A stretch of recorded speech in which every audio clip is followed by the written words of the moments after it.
following statutes: trap or targeted regulations of abortion providers, removing language classifying facilities that perform 5 or more first trimester abortions per month as hospitals. It would repeal Virginia's informed consent mandatory ultrasound and 24-hour delay. It would repeal the requirement that second trimester abortions be performed in a hospital licensed by the State Department of Health. It would repeal the requirement for 2 additional physicians in cases of third trimester abortions. Delegate Tran. Yes, sir. How late in a pregnancy would your bill apply if a physician was simply willing to certify that the continuation of the pregnancy would impair the mental health of the woman? How late are we talking about? Well, so the way the suggestion that we've made in the bill is to say it's in the third trimester and at the, with the certification of the physician. So how late in the third trimester would you be able to do that? It's very unfortunate that our physicians, witnesses, were not able to attend today to speak specifically. No, I'm talking about your bill. How late in the third trimester could a physician perform an abortion if he indicated it would impair the mental health of the woman? Or physical health. Okay. Okay. I'm talking about the mental health. So, through the third trimester. The third trimester goes all the way up to 40 weeks. Okay. But to the end of the third trimester. Yep. I don't think we have a limit in the bill. So,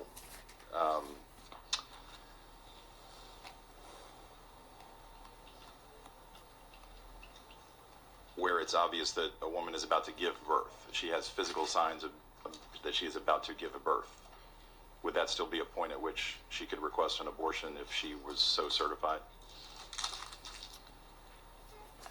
She's dilating. Mr. Chairman, that would be a decision that the doctor, the physician, and the woman would make. I understand that. I'm asking if your bill allows that. My bill would allow that, yes. I certainly could have said a week from her due date, and that would have been the same answer, correct? That it's allowed in the bill, yes. Yes. And in addition to what you just represented, you do acknowledge that you substantially changed the standard by removing a couple of words here, correct? Substantially and irremediably. I'm sorry, line 80. 80. Line 80. I'm sorry. Can you just tell me? I think I'm in the right part that you're looking at as well. Line 80. Line 80. You are changing the standard under which the Yes. judgment call is made. I'm aware. Okay, third trimester. For an abortion at any point in the third trimester. You're changing the standard. I'm changing the standard, yes. Okay, all right. What type of mental health conditions would you anticipate would be utilized by physicians under these circumstances to determine that a child that is otherwise viable is worthy of an abortion?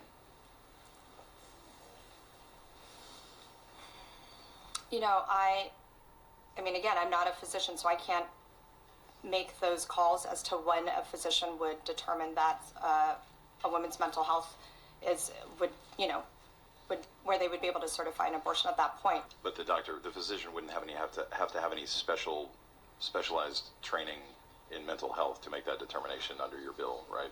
Under this bill, no. Okay. All right, thank you. Delegate Tran, what are some of the conditions that a woman could be experiencing in a third trimester, late-term pregnancy, for which abortion and not delivery would be the optimal result to protect either her life or health or that of the child, if that's even an interest? But what would be is there any commonly accepted medical decision to terminate the pregnancy in the late term rather than deliver the child if the mother's health or life is actually in danger?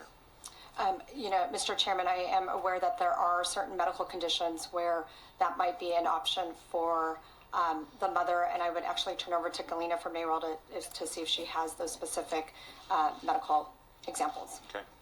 Thank you. So, Sorry, I'm really short. that's okay. I don't have a lot of specific examples because I'm not a physician.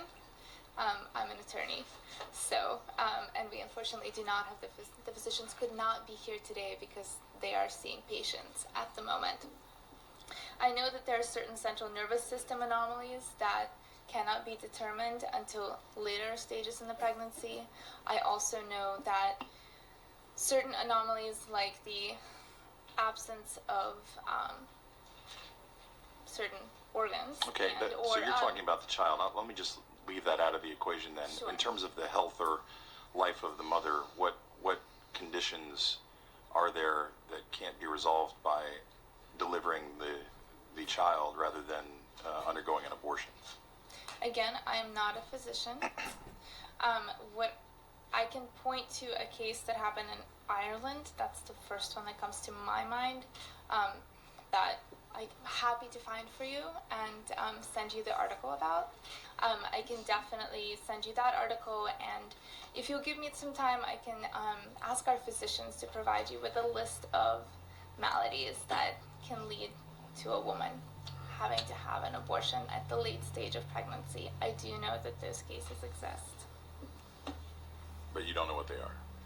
Like I said, not a physician. I do not have those specifics about the woman. I have some specifics about the fetus. I do not have the specifics Okay. about the woman.